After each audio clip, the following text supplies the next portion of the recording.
श्री गणेशाय नमः. तुमच्या आपल्या लाडक्या बाप्पाचा निरोप देण्याची वेळ जवळ आली आहे. अनंत चतुर्दशीला गणेश आपल्या गावी निघतो. पुढच्या वर्षी लवकर या अशा हाका मारत भक्त निरोप देतात. 10 दिवस अनंत सोबत राहिलेल्या गणरायाला मनासह योग्य उत्तरपूजा करून विधिवत सागर, नदी, सरोवर व कृत्रिम तलावात विसर्जन केले जाते.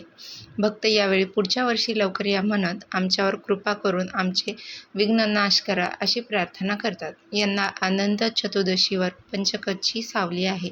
त्यामुळे भक्तगण संभ्रमात आहेत. कारण हिंदू धर्मात पंचक काळ हा शुभ मानला जात नाही. तर अनंत चतुर्दशीची तिथी ज्योतिषी दिनदर्शिकेनुसार भाद्रपद महिन्यातील शुक्ल पक्षातील चतुर्दशी तिथी 16 सप्टेंबर रोजी 3:04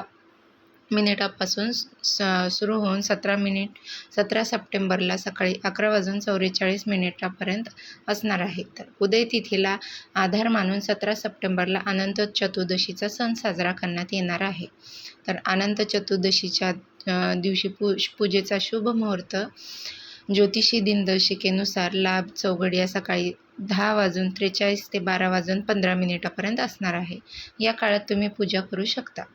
गणेश विसर्जनाचा शुभ मुहूर्त. प्रथम शुभ मुहूर्त आहे 9:11 ते 13:47 आणि शुभ मुहूर्तामध्ये संध्याकाळी 7:51 ते 9:01 रात्रीचा शुभ मुहूर्त 10:47 ते रात्रीचे 3:12 18 सप्टेंबरपर्यंत असणार आहे. तर गणपती विसर्जनाचा उत्तर पूजाची विधी जाणून घेऊया.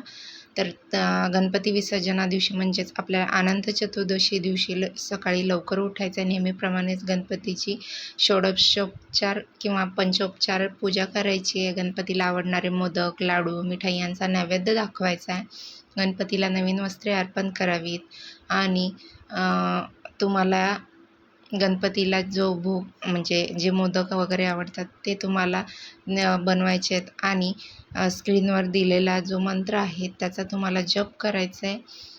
म्हणजे तुमची उत्तर पूजा अशी पूर्ण होईल आणि धूप दीप ओवाळून नंतर नैवेद्य दाखवून कापूर लावून आरती करावी व पूजेच्या शेवटी दिलेला मंत्रपुष्प प्रार्थनेनेच मंत्र म्हणावा.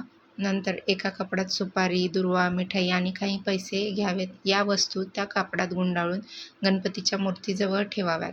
विसर्जनापूर्वी गणपतीचे मनोभावे आरती आणि जय जयकार करावा.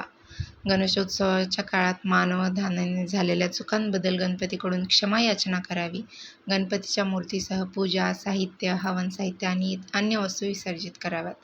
अनंत चतुर्दशीच्या दिवशी तुम्हाला गणपती विसर्जन करताना तुम्हाला हा मंत्र म्हणायचा आहे. तो स्क्रीनवर दिलेला आहे. तर तुम्ही या मंत्राचा जप करा आणि अशा पद्धतीने तुमच्या लाडक्या बाप्पाला व्यवस्थितरित्या म्हणजे कुठलीही इजा न पोहोचवता तुम्ही म्हणजे ज्या गणपतीचं तुम्ही विसर्जन करणार आहात व्यवस्थितरित्या कुठलीही इजा न पोहोचवता गणेश विसर्जन करायचं आहे. तर अशा पद्धतीने आपल्याला गणेश विसर्जनाची तिथी आणि तसेच कुठला मंत्र म्हणायचा याविषयीची माहिती तुम्हाला कशी वाटली. जर माहिती आवडली असेल तर चॅनलला लगेचच लाईक करा, शेअर करा आणि सबस्क्राईब करा आणि बेल आयकॉनचं बटनही दाबा. यामुळे तुम्ही माझे कुठलेच व्हिडिओ मिस करणार नाही आणि त्याची सर्वप्रथम नोटिफिकेशन तुम्हाला येईल. तर त्यासाठी बेल आयकॉनचं बटन लगेचच दाबा.